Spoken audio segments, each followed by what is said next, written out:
se puede hacer.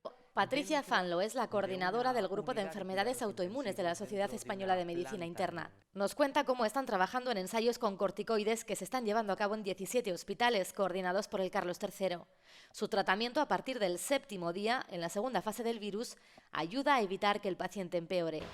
En la primera fase, lo que se ha visto que tiene mayor rendimiento son los tratamientos antirretrovirales y la hidroxicloroquina, y aquellos pacientes, no todos, que sufren la segunda fase, que es la fase inflamatoria y que es la fase más grave, pues ahí ya tienen cabida lo que nosotros denominamos como tratamientos con esteroides y tratamientos inmunosupresores para intentar cortar y frenar esa cascada citoquímica.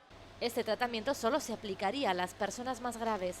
En Francia, Alemania e Italia se están llevando a cabo estudios similares. Fanlo, además de médica, es parlamentaria del Partido Socialista. Ella misma ha pasado el virus y en cuanto estuvo recuperada, volvió a incorporarse en su puesto en el hospital. La primera fase, que duraría aproximadamente los 7 primeros días, y es cuando el virus